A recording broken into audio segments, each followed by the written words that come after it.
Welcome to session 3.2 on disaggregated data. In previous modules, we have learned about the importance of capturing the specific capacities, needs, and risks of women, girls, boys, men, and persons with non-binary gender identities for efficient and sustainable DRR.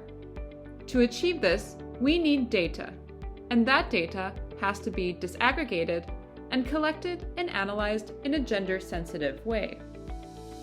High-quality data is a powerful tool that can and should inform DRR strategies. If it is systematically disaggregated and approached from a gender-equal human rights perspective, it can contribute to the transformative change necessary for effective disaster risk reduction. Calls for disaggregated data have been consistent since the early 2000s. Yet, many countries do not report disaster data in a disaggregated manner. Although the Sendai framework encourages it, it is not a requirement.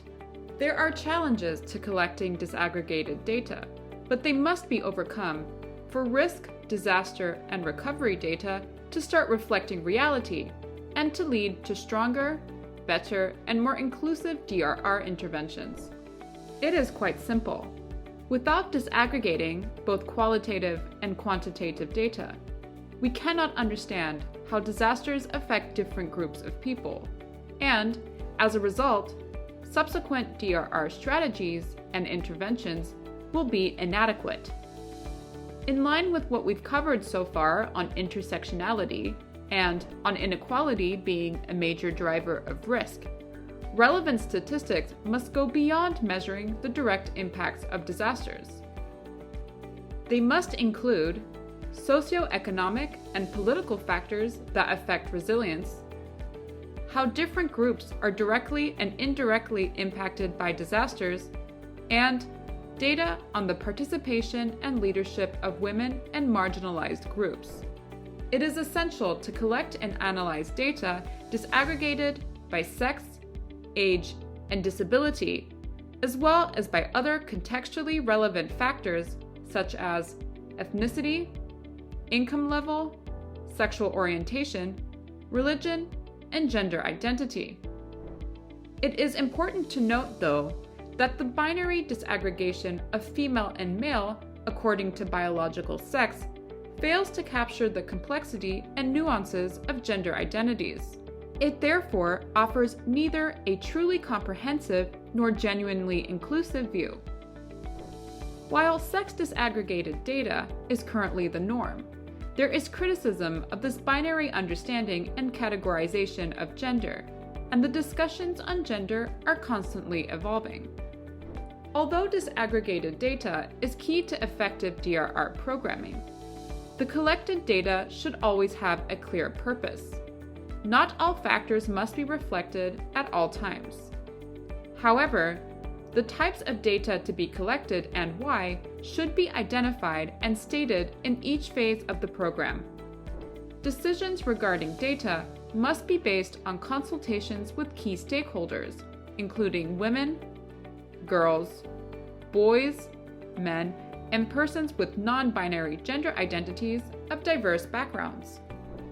Some data, such as on sexual orientation, can be particularly sensitive to work with. Decisions on whether to use these types of data need to be weighed carefully with local specialists, as well as the population of concern, and be guided by the principle of doing no harm and not putting anyone at risk. The collection and analysis of disaggregated data is not a separate task. The data should feed into and inform every step of the program, including in the needs assessment, planning, implementation, and monitoring and evaluation stages. This is done to ensure that no one is left behind and that the program is gender responsive. UN Women and UNICEF have developed the following 6 steps to produce better, more inclusive data on disaster risk. Step 1. Disaggregated quantitative data. Collate available quantitative data on disaster impacts disaggregated by age and sex. This can include estimates of the affected population drawn from the census data. Step 2. Qualitative data. Review qualitative information of disaster impacts on specific gender and age groups. Include insights from surveys, focus group discussions, and key informant interviews.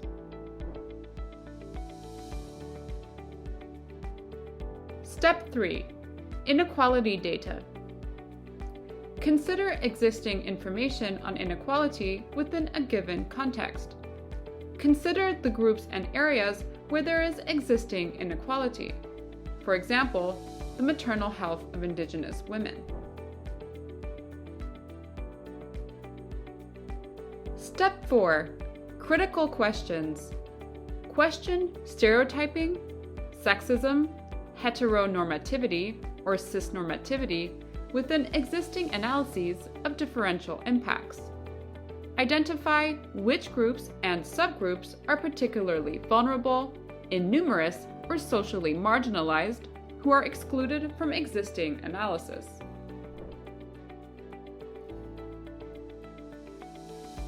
Step 5. Intermediary outreach. Seek insights into how minority groups are affected and support connecting with potential missing voices interviewees. Prioritize connecting with hard-to-reach groups, especially those who may be hidden. Interviews with key informants at national and subnational level can help identify potential intermediary organizations or individuals with expertise, connections, and importantly, trust with marginalized individuals. Step 6. Missing voices. Understand the experiences of marginalized individuals, including those marginalized in multiple intersecting ways. Partner with individuals and organizations experienced at supporting minority groups. Trust is important. In summary, an intersectional approach to disaggregated qualitative and quantitative data is key in disaster risk reduction.